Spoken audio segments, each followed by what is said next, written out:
My beloved brothers, my sisters, when calamity strikes in your life, and it has to strike at some point, when calamity strikes in your life, and it has to strike at some point, the first thing a believer should do is connect to Allah. الَّذِينَ إِذَا أَصَابَتْهُم مُّصِيبَةٌ قَالُوا إِنَّا لِلَّهِ وَإِنَّا إِلَيْهِ رَاجِعُونَ.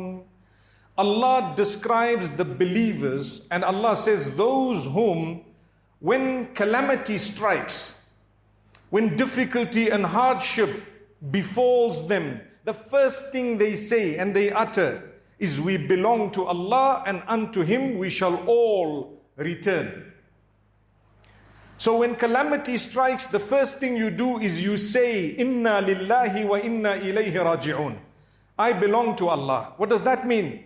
As a believer, the fact that you know you belong to your Maker, He made you, He has you here for a short time, and you are going to go back to Him, that will cushion whatever difficulty you are going through. Don't think that you won't have hardship in your life. Do not think that calamity shall not strike you. It has to strike you. If not today, then tomorrow. If it has not already struck, it is coming. And if it struck once, it may strike many times. And a lot of us have had it many times already. Guess what? It does not get any easier. It gets bigger, because that is the plan of Allah. He rewards you in a greater way as time passes. You think it was simple because you lost a child. Wait until you lose 3 or 4 one time. May Allah subhanahu wa ta'ala not test us with that. So when calamity strikes, we say we belong to Allah. We believe that we belong to Allah, because a believer is such that you don't just utter words, you believe them.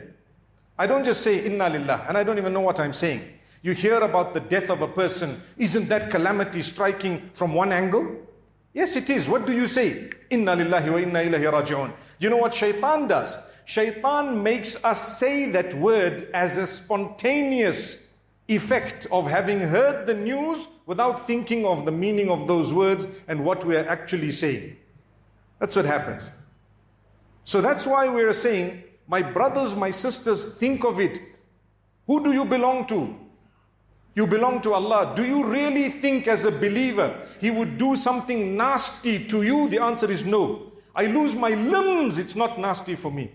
If I have connection with Allah, that's Allah. Destiny is written. رُفِعَتِ الْأَقْلَامُ وَجَفَّتِ الصُّحُفُ. The pens have been lifted and the pages are dry. Your destiny is already there. You're going to go through tests that Allah chose for you. So take it in your stride. Inna lillah, inna lillah. We belong to Allah. I belong to Allah. You belong to Allah. We all belong to Allah. I don't even belong to myself. That's why when you say this is mine, this is mine, this is mine, hang on, hang on. In actual fact, you and whatever you think is yours is actually Allah's. When you came on earth, you came with zero. You suffered and struggled and fought and made enemies your whole life to get a bit of money. And then you left with nothing, zero. What was the point of that fighting? What was the point of the war? What was the point of all that toiling if it did not bring you closer to Allah?